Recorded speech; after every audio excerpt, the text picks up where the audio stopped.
Good day, ladies and gentlemen.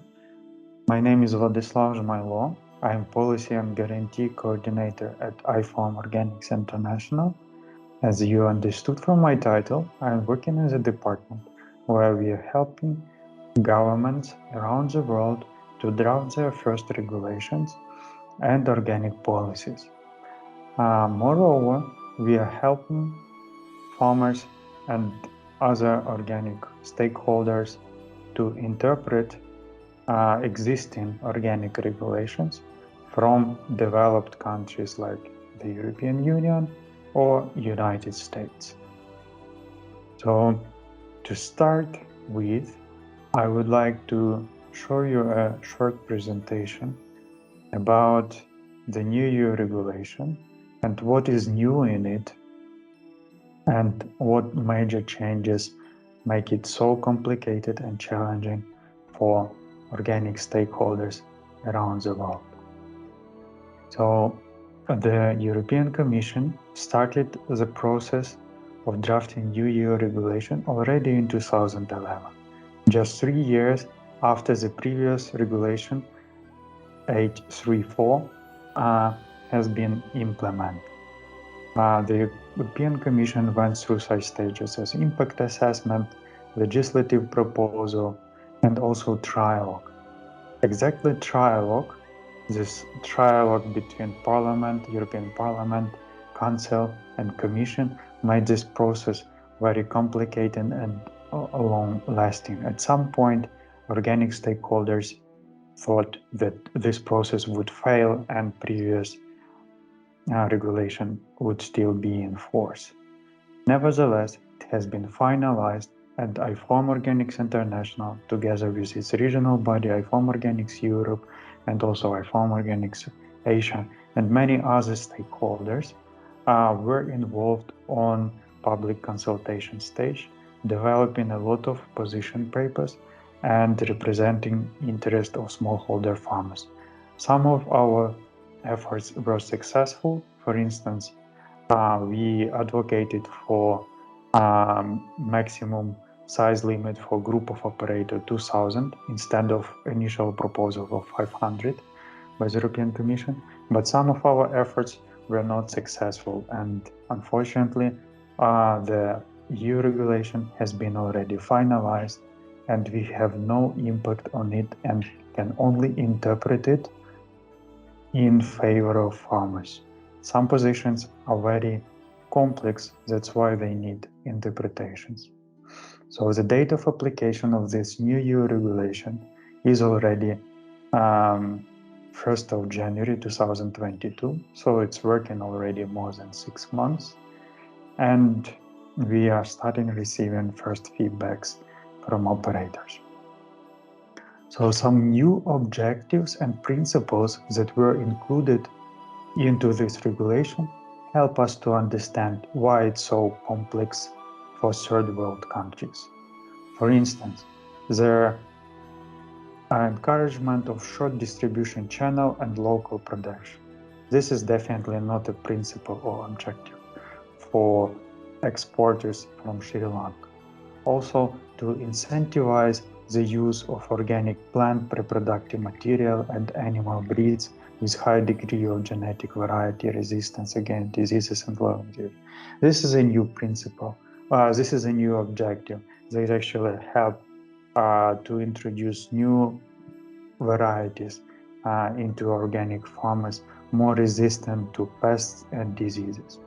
Also, a new objective is production connected to the soil is reinforced, and references to contribution to a non-toxic environment, long-term fertility, and biodiversity. What does this principle mean?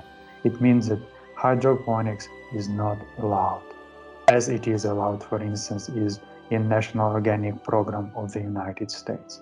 Also, there is an exclusion of food containing and consisting of engineered non-materials. Also, if you look on the 6th paragraph of this new EU regulation, you already see that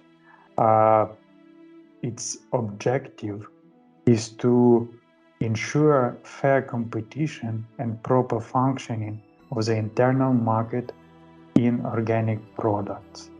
It means, from one side, that organic farmers have to be protected from conventional farmers who brainwash or greenwash with false labeling.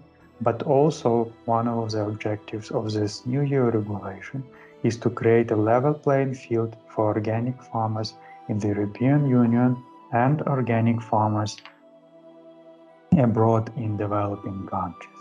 These principles from equivalence agreements to compliance made this regulation very challenging for the developing world. If you look at it and at its complexity, it has around 50 articles that include delegated and implementing regulation, and around that are about 24 and 25 legal acts that have been activated. We have counted, and it has about 500 pages altogether that one should analyze. It is built from available information, previous year national rules, comments of member states and sectors, and also some chapters are grouped on basic acts, for instance, production rules, plant, livestock, food, feed, aquaculture, plants, reproductive materials, seeds, control trade with third countries, and so on. Unfortunately, I will not be able to cover all of these topics today, but I will cover the most important one. So IFOAM Organics Europe developed a guidance through a new organic regulation that help organic producers and traders and competent authorities and control bodies to navigate the legal labyrinth of the new EU regulation. So they simplify the work for us. And I encourage you to visit this webpage and to check this guidance. The scope. So what is the scope of the new EU regulation?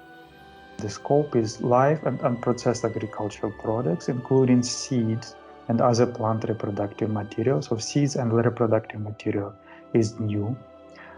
Then processed agricultural products for use as food. This is something that has been already, and also feed. But what was also new is that the European Commission included indeed some close to agriculture products. For instance, yeast, mate, wine leaves, palm hearts, cotton, wool, plant-based traditional herbal preparations, and even salt. Although it's not compulsory to certify salt at this moment, but salt has been included. The following provisions are kept as in the current legislation. The possibility of running mixed and parallel production. There were a lot of discussion around this, and still it is possible to run both conventional and organic farming within one operator, although it has become more complex and control procedures are more strict. The possibility to have the conversion period retroactively recognized, another controversial measure that was kept in this regulation, and the possibility to label in conversion food and feed products of plant origin. The new, as I have already said, that this time seeds and plants reproductive material are included into the regulation. So, there are three different categories of plant reproduction material: organic plant reproductive material, organic heterogeneous material, and organic varieties suitable for organic production. So in the European Union, each member state has to create a database where all of this reproductive material should be listed. Only if there is no sufficient amount, qualitative or quantitative, of this reproductive material, the operator should apply for the derogation. For production of organic plant products, organic seeds and plant reproductive material shall be used. Non-organic seeds and reproductive material may only be used after the approval of the control body. So this means that you have to notify your inspection body and they have to approve the usage of non-organic reproductive material. But the reproductive material should not be treated. So no treated seeds are allowed. At least we are happy that this exception has been included into the EU regulation, as we clearly understand that access of farmers around the world to reproductive material is different. In the European Union, there is a big variety of reproductive material than, for instance, in Sri Lanka, where it should be imported. Yeah, and this also have some certain of cost implications for farmers. Some exceptional production rules and derogations are also there. So, for instance, possibility to use non-organic plant reproductive material, as I have already said. There is a transition period for this norm, 15 years. Also the possibility to introduce non-organic pellets. Also the possibility to introduce non-organic adult males, and possibility to use 5% protein feed. The Commission will analyze these provisions and this transition period with a goal to phase them out. After 7 years, the Commission will have the possibility to extend or to end in beforehand some of above mentioned derogations. Also, something new is that actually trade regime that the European Commission will use from 2022 and also after some transition periods. So there were 4 different trade regimes. The first one was a list of recognized equivalent third countries. So countries with whom the European Union signed equivalence agreement were able to trade with the European Union without any trade barriers. Also, list of recognized control bodies, authorities for the purpose of equivalence. This is basically what is now functioning in Sri Lanka. And the list of recognized control bodies, authority for the purpose of compliance. This third type has never been used in practice. It was always postponed, and only from this year it starts functioning.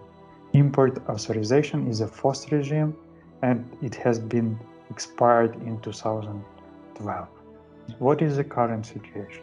The current situation is that all equivalence agreement with all 14 states, like for instance India, United States, and many others, should be renegotiated as a trade agreement. What does this mean? This means that this process has become more politicized. Before, the European Commission negotiated equivalence agreement based on technical parameters of regulations in the country. Now, these negotiations of equivalence should be adopted by the European Parliament. It means that first there will be a technical negotiation between European Commission and the country, and then European Commission has to recommend to European Parliament to sign the trade agreement. Before, there was no role for European Parliament. The second regime is control bodies, authorities recognized for the purpose of compliance with the 3 years of transition period. So it means that all control bodies should comply to new organic regulation in the European Union. What does this mean? It means that equivalent standards that were used by certain control bodies in third countries could not be applied anymore. The European Commission has created, as they say, a level playing field with the same rules for organic farmers in the European Union and in third countries. There are certain exceptions, specific authorization for use of products and substances, and also catastrophic circumstances. So here is a timeline. In 2022, the new EU regulation started functioning in the European Union. For developing countries, there is still a transition period that will last until January 2025. Certain certification bodies will start inspections according to the new EU legislation, starting already from 2023.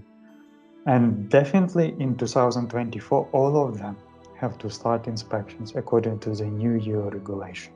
In 2025, all operators should have a new certificate. So what these rules change for group of operators in Sri Lanka? FIBL has counted in its study around 20,000 of farmers that are farming in groups in Sri Lanka. This is a big number, although it is hard to prove it because the largest number of farmers in Sri Lanka that I have ever seen was 13,000, not even 20,000. But still, I assume that there are some issues with data collection, and still I think that new basic requirements for group of operators are very relevant for Sri Lanka. So, group of operators, who are they? So, group of operators should be composed only of farmers that comply to rules, to requirements of maximum size and turnover. So the maximum size is allowed 5 hectares and maximum turnover 25,000. This rule is a bit flexible, so it's not 5 hectares and 25,000, it means 5 hectares. If not, then 25,000. We will talk about it later. Also, the maximum group size is 2,000 members. For Sri Lanka, it will have less impact, as you don't have such a big groups as, for instance, in Ethiopia. But still, this is something that should be considered. All groups have to have legal personality, so they have to register themselves as legal entity. Also, they have to have operational internal control system. They need to market their product jointly. If the farmer wants to sell conventional products individually and organic products to the group, it is still possible. Also possible to sell individually organic products. But for this, a farmer has to have separate certificate, so he has to go through 2 inspections. Also, members shall be in geographic proximity, and the member shall register only for 1 group of operators for a given product. So, going back to maximum farm size and turnover. So, group of operators that, for instance, farmers where individual certification is more than 500 euros per certificate may apply this flexible rule only in this case. So total holding, if the farmer has total holding less than 5 hectares, then he is eligible to be part of a group certification. If not, he still can be part of a group if his turnover, organic turnover, is less than 25,000 euros. This 25,000 euros mean that the total output or organic output of a farmer to a group, or the average output of a farmer to a group, should not be more than 25,000. We recommend to count average of 3 years because there might be some fluctuations in harvest or fluctuations with the currency, with the local currency. So we recommend that the total organic turnover that is taken as average from 3 years is taken into account by certification body or by a group, because it is first of all an internal control systems manager who is taking the decision either to accept a member or not.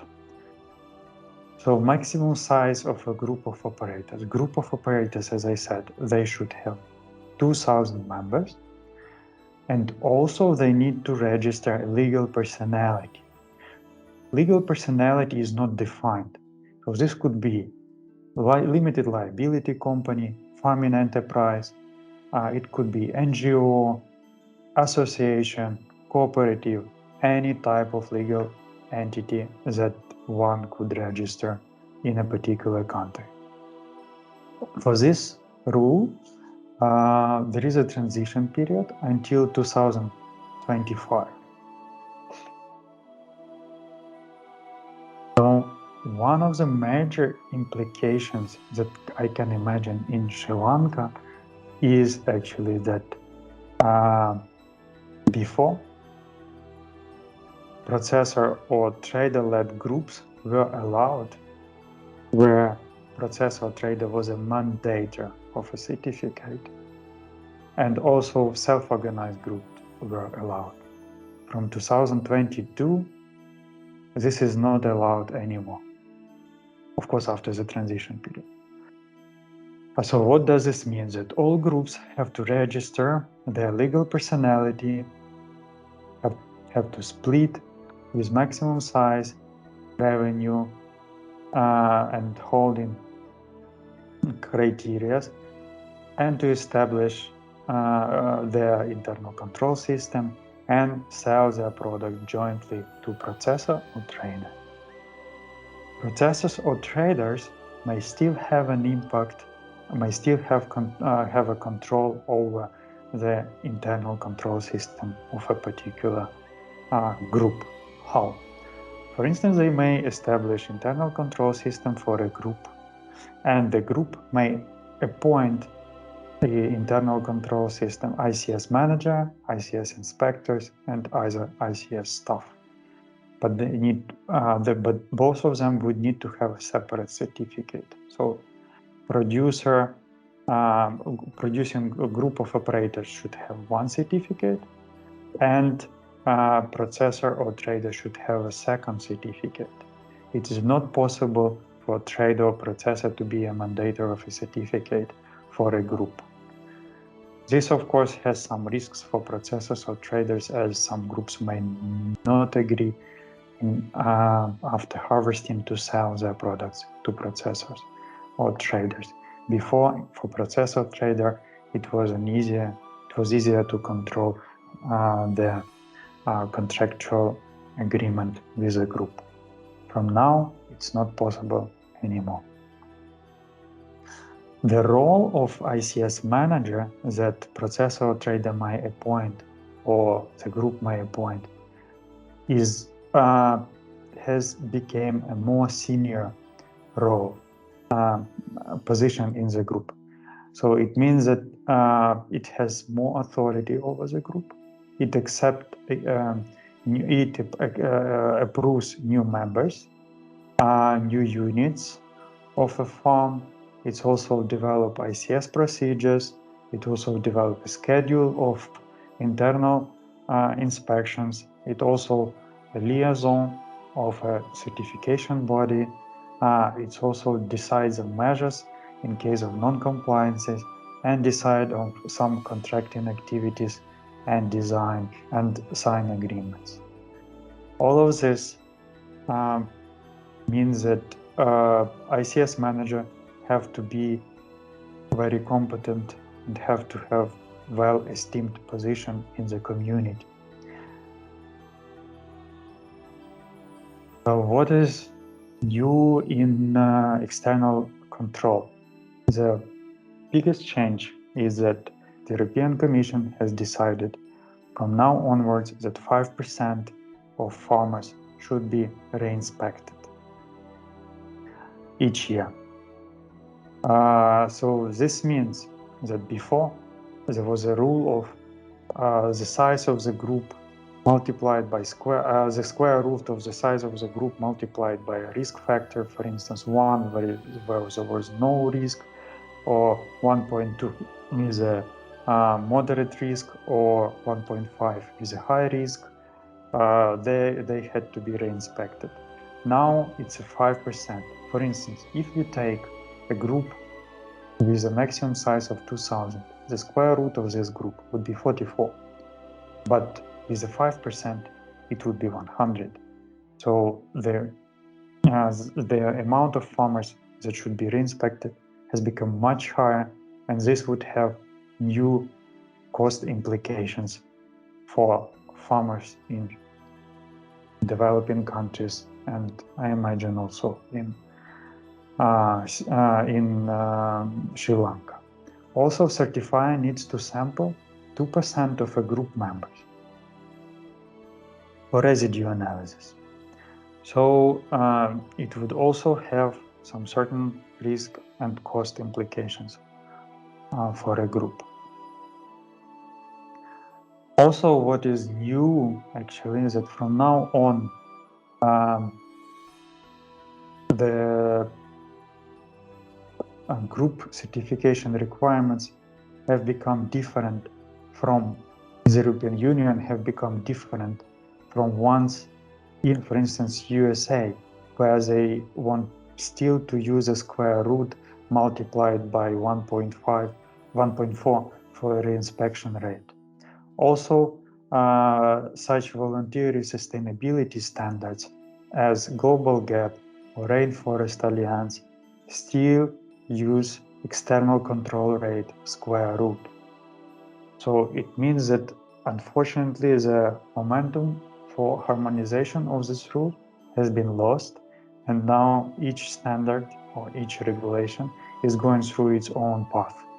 Also in Global Gap and Rainforest Alliance, there is no maximum number of members that is in European Union, and also this measure is considered by USDA, although their regulation has not been finalized yet.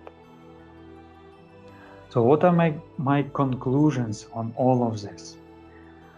And what implications does this have for farmers in Sri Lanka? The new EU regulation became more Europe-centric with less flexibility for operators in developing countries. It means that, as I said before, they wanted to create a level playing field for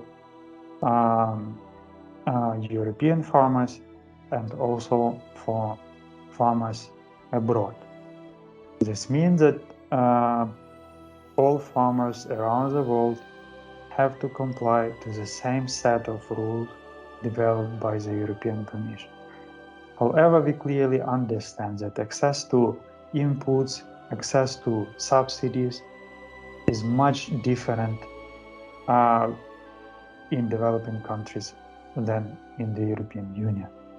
However, at this stage, the European Commission has finalized its process and it's not considering any type of feedback for the current EU regulation. We hope that during the next revision, more attention would be paid for farmers in the developing countries. Also, new provisions are more strict and potentially cost-heavy for both individual and group operators in Sri Lanka. This is obvious from, for instance, from a group of operators, procedures, for instance, with new reinspection rates, with legal entity requirements, or also with residue analysis rates and so on. So what are recommendations for operators in Sri Lanka? Operators in Sri Lanka should act right now and not waiting any feedback from the certification body or who else, and should analyze all these new EU regulation requirements and should think if it is possible to comply with their current organizational or legal setup, or they should adapt. Also, some operators, I expect, would not be able to adapt, and they need to diversify their marketing channels. So the EU market is not the only one market where farmers in Sri Lanka may sell their products. There are also other markets in Asia, there are also other markets in the United States, and if these new procedures are too complex, are too cost-heavy for operators in Sri Lanka, you need to find other sales markets. Otherwise, you would not be able to be certified, and you would not be able to use this added value certificate for sales abroad. Also, a development of strong national market through control and policy mechanism may also considered as an action point for Sri Lanka. National organic movement in Sri Lanka should advocate for better policies for their farmers, for more subsidies, and also they need to make awareness raising campaigns among local consumers and to promote organic agriculture among local customers that will help to diversify sales channels of local operators.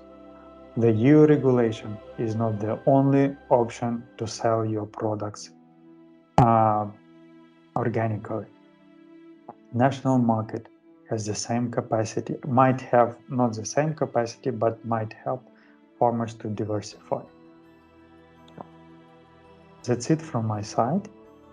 Thank you very much for your attention, and I'm looking forward to see you during our events in Sri Lanka and also abroad. Thank you very much, and have a good day.